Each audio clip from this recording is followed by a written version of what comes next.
qu'on puisse avoir cet argent de 27 millions chaque mois. Non, Patrick avait parlé de la rétorsion pétrolière, mais je vous donne le piste.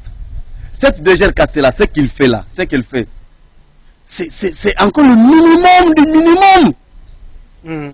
Je t'ai dit que c'est le minimum du minimum. J'étais en train de réfléchir autour de ça à Kinshasa un jour. J'ai dit, nos avenues, il suffit que l'État soit sérieux par rapport aux taxes, que nous payons nos 20% de loyer, et compter autant de maisons, rien que pour la ville de Kinshasa, de Matadi, pardon. Autant de maisons payent 20% des locataires, ces locataires-là payent 20% à la DGRKC. C'est surcharger encore la population. Non. Pourquoi la population trouve du mal à payer ça? Parce qu'il n'y a pas de distribution équitable.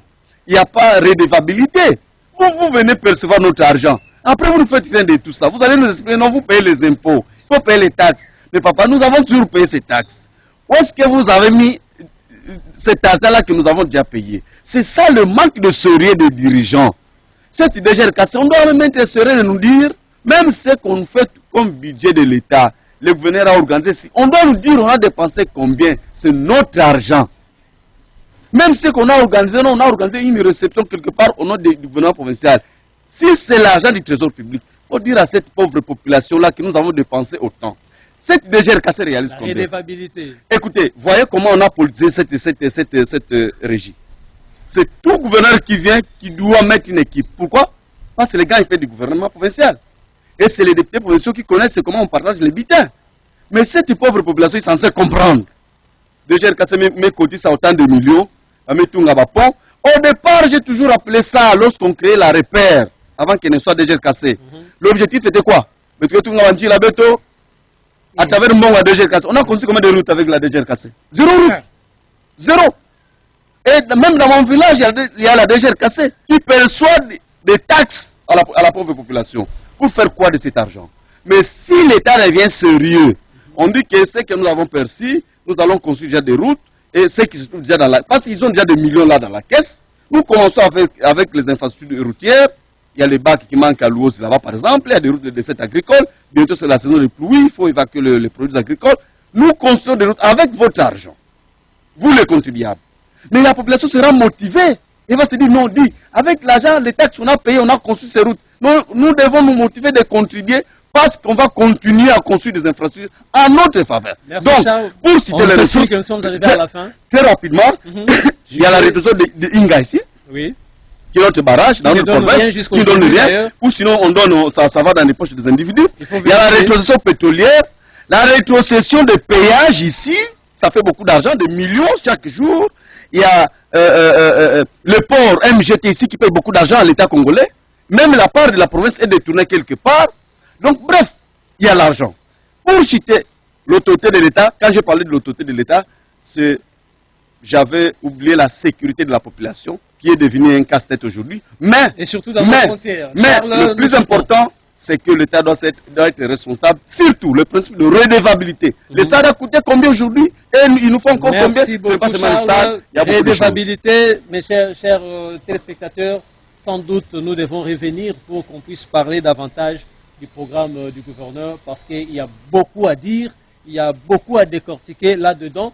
Mais nous allons chuter, nous allons clôturer par Patrick Kibwanda, 27 millions de dollars par mois, pour permettre à Grace Bilolo de mettre en exécution son programme. D'où proviendront cette somme? Je voudrais être bref et objectif. Je ne prendrai pas plus de 3 minutes. Allez-y. Et je crois que j'avais déjà expliqué, j'avais divisé du budget, du montant global, jusqu'à diviser par 5, par 12. Vous êtes convenu avec moi que c'était 27 millions. J'avais dit ici 26 millions 943, etc. D'où proviendra tout cet argent? Je me regardais la caméra. Je suis en train de parler à monsieur le gouverneur du Congo central. Rapidement. Monsieur le gouverneur, vous avez lu un discours que j'ai salué. Malheureusement, dans votre discours, il y a trop de superflu. Soyez objectif dans votre manière de faire pour ne pas tomber dans les pièges de vos conseillers budgétivores qui ne vont rien servir. J'ai dit rien servir. et c'est vous qui serez taxé d'un mauvais gestionnaire. Vous avez 5 ans. Dans vos 5 ans, déjà, le chiffre est colossal. Le chiffre que vous avez présenté, c'est difficile avec un seul créneau de revenus de recettes, de génération de recettes, que vous puissiez réaliser votre projet de 5 ans. Monsieur le gouverneur, vous rentrerez au mois de septembre, au mois d'octobre pour présenter votre programme d'une année. Réfléchissez sur les prix. Réfléchissez sur le montant à donner. Revoyez le programme. Je sais que les gens qui ont écrit, je répète, ce sont des budgétivores. Ils voudront prendre l'argent pour vous laisser dans la rue. C'est la population qui va huer demain, c'est la population qui va vous rejeter. Les députés provinciaux sont aussi budgétivores. Ils auront besoin de ministères.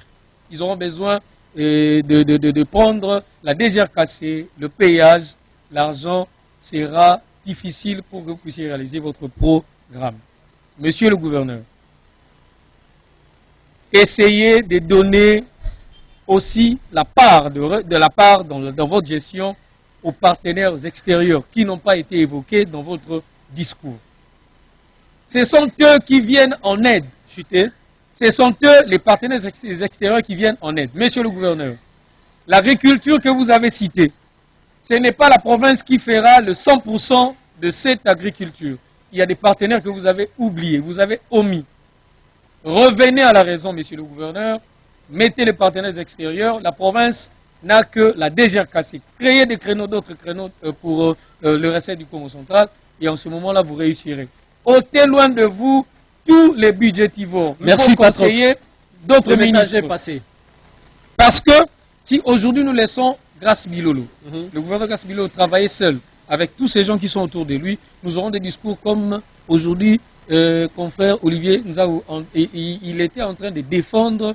Vous aviez posé la question de savoir d'où proviendra cet argent, mais il a commencé à prodiguer un conseil. Il a compris comme moi. Le gouverneur a parlé de plusieurs sources, mais nous avons compris. Il a compris comme moi que rien n'a été dit de concret. On peut aller au-delà de ton montant. Il y a plus de minutes, le gouverneur a dit vous ne m'avez pas accordé, s'il vous plaît, et vos apaisements. Nous sommes en train de chuter. Merci beaucoup.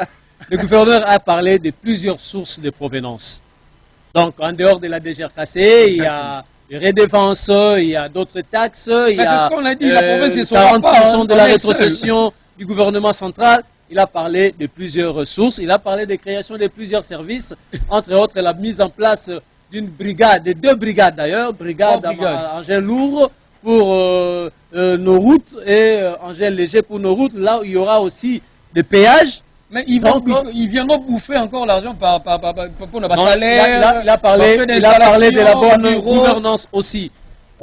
Olivier Nzaou, 30 secondes s'il vous plaît. Voilà, merci. Votre conclusion dans 30 secondes. Je vais conclure. Voilà. 30 secondes s'il vous plaît. La province, je n'ai pas échappé à cette question-là.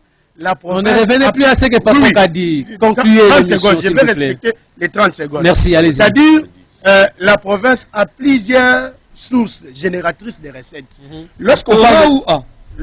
Lorsqu'on parle de la diversification économique, mais pourquoi la diversification? Nous devons encourager la diversification des secteurs économiques pour réduire la dépense excessive à un seul secteur, ce qui rend l'économie plus résiliente au choc externe. Très bien, nous avons compris. C'est très important. Merci beaucoup.